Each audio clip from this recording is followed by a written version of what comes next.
এইচএসসির মতো একটি অত্যন্ত গুরুত্বপূর্ণ পরীক্ষা, যেটার উপর নির্ভর করে আগামীতে একটা ছেলে বা মেয়ের ভবিষ্যৎ কোন দিকে যাবে।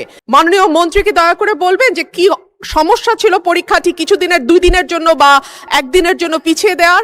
এইচএসসি পরীক্ষা চলছে এবং গত 3-4 দিন ধরে আবহাওয়ার যে অবস্থা ছিল, বৃষ্টি এবং পুরো শহর, শুধু তো ঢাকা না, ঢাকা চট্টগ্রাম সহ বড় বড় যে শহরগুলো, সে শহরগুলো পানির নিচে তলিয়ে গিয়েছিল। আমাদের শিক্ষার্থীরা অনুরোধ করেছিল পরীক্ষাটি একটু পেছানোর জন্য, কিন্তু এই সিদ্ধান্ত নেওয়া হয় নাই এবং যে কারণে আজকে আন্দোলন হচ্ছে, ঢাকায় আন্দোলন হচ্ছে। আমি মাননীয় মন্ত্রীর কাছে প্রশ্ন রাখছি, এইচএসসির মতো একটি অত্যন্ত গুরুত্বপূর্ণ পরীক্ষা, যেটার উপর নির্ভর করে আগামীতে একটা ছেলে বা মেয়ের ভবিষ্যৎ কোন দিকে যাবে, সেরকম একটা পরীক্ষা, এবং ফিজিক্সের মতো কি বলবো, one of the most important subjects যেটা সায়েন্সের জন্য, মাননীয় মন্ত্রী কি দয়া করে বলবেন যে কি সমস্যা ছিল পরীক্ষাটি কিছুদিনের 2 দিনের জন্য বা 1 দিনের জন্য পিছিয়ে দেওয়ার? ধন্যবাদ মাননীয় স্পিকার। ধন্যবাদ মাননীয় সদস্য। মাননীয় শিক্ষামন্ত্রী। মাননীয় স্পিকার, আপনার মাধ্যমে মাননীয় সংসদ সদস্যকে অশেষ ধন্যবাদ। পরীক্ষা আমরা নিয়ে থাকি সারা বাংলাদেশে। এসএসসি পরীক্ষায় প্রায় 2700 সেন্টার রয়েছে এবং 64টি জেলায়। এই 2700টি সেন্টার একত্রে পরীক্ষা শুরু হয়। ইতিমধ্যে আপনারা শুনেছেন যে চট্টগ্রামে যখন এই ফ্লাড হলো, তখন আমরা একে একে প্রথম রাঙ্গামাটি, বান্দরবন, পরে আমরা খাগড়াছড়ি এবং এরপরে আমরা চট্টগ্রাম পুরা বোর্ডের পরীক্ষা আমরা বন্ধ করে দিয়েছি। আমরা লক্ষ্য করেছিলাম বৃষ্টি হচ্ছিল এবং আমরা মনিটরিং করছিলাম।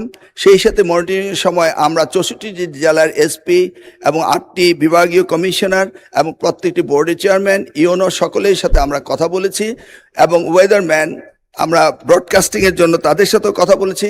তারা বলল যে বৃষ্টি হবে না, সেই কথাটি তারা বলেছে। বিকেল 5টা পর্যন্ত আমরা বসে থেকে সিদ্ধান্ত নিলাম যে সকলেই বলল যে ওয়েদার ভালো হবে, সেই জন্য আমরা পরীক্ষা রেখেছি। সকালে ঘুম থেকে উঠেই দেখতে পেলাম কুমিল্লা সরকারি মহিলা কলেজের মাঠ পানিতে ভরে গিয়েছে। সাথে সাথে আমরা মেয়র সাহেবকে, ফায়ার ডিপার্টমেন্টকে, পুলিশকে, ডিসিকে বললাম যে এই পরীক্ষা কেন্দ্রে স্থানান্তরিত করার জন্য। তারা তখন সকলকে নৌকায় করে ওই স্কুলের 5তলা ভবন, সেখানে নিয়ে পরীক্ষা তারা নিয়েছে। আমরা সেটা দেখেছি তাদের দুর্ভোগ।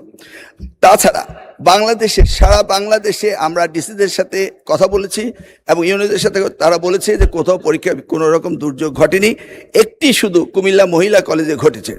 এবং সেই সাথে ফিজিক্সের প্রশ্ন 6 এবং 7, এই 2টি প্রশ্ন ভুল হয়েছে। মাননীয় স্পিকার, আমরা দায়িত্ব পেয়েছি মাত্র 4 মাস। কোশ্চেন মডারেটর, আগের কোশ্চেন মডারেটর কোশ্চেন করেছিল। আপনি জানেন যে কোশ্চেন মডারেট করতে হলে এই প্রক্রিয়াটি 2 বছর আগে থেকে শুরু করতে হয়। আমরা এসে কোনো কোশ্চেন তৈরি করতে পারিনি। বিগত গভর্নমেন্টের যে মডারেটর ছিল তারাই কোশ্চেন করেছে। তবুও আমরা তাৎক্ষণিকভাবে ঘোষণা দিয়েছি যে ফিজিক্সের 6 এবং 7 2টি কোশ্চেন ভুল হয়েছে, সেটাকে আমরা ফুল ক্রেডিট দিয়ে দেব, সেটা আমরা বলেছি। এবং পরীক্ষা যথাযথ হচ্ছে কিনা সেইভাবে সাহায্য সহযোগিতা করার জন্য আমরা সকলকে প্রস্তুত রেখেছিলাম। আজকেও আমরা সারাদিন কথা বলেছি এবং প্রত্যেকটি আমাদের সাথে যারা স্টেক হোল্ডার রয়েছেন তারা বলেছে পরীক্ষা সুন্দর হয়েছে, সুস্থ হয়েছে। একটি জায়গায় শুধু কুমিল্লা সরকারি মহাবিদ্যালয়ে এই ঘটনাটি ঘটেছে এবং সেখানে পরীক্ষা সুন্দর হয়েছে। আমরা নির্দেশ দিয়েছি যে পরীক্ষা বিলম্বতে শুরু করার জন্য, এবং যে মেয়েটি কাপড় ভিজে গিয়েছিল বাড়ি থেকে কাপড় আনা হয়েছে, 1 ঘন্টা পরে পরীক্ষা নেওয়া হয়েছে এবং পরীক্ষার সময়সীমা বাড়িয়ে দেওয়া হয়েছে।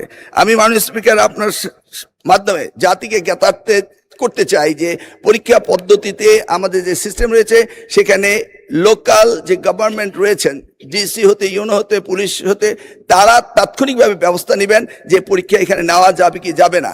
যদি তারা মনে করেন দুর্যোগ, তারা পরীক্ষা বন্ধও করতে পারেন। আমরা বারবার কথা বলেছেন না স্যার, আমরা ঠিক মতোই নিচ্ছি। এবং আপনারা দেখতে পেয়েছেন যে বৃষ্টির পানি কোথায় কোথায় ছিল, সেগুলো আমরা সকলেই লক্ষ্য করেছি। কোমলমতি সন্তানদের জন্য আমাদেরও মায়া রয়েছে মাননীয় স্পিকার, সেই জন্য আমরা সবসময় মনিটরিং করি।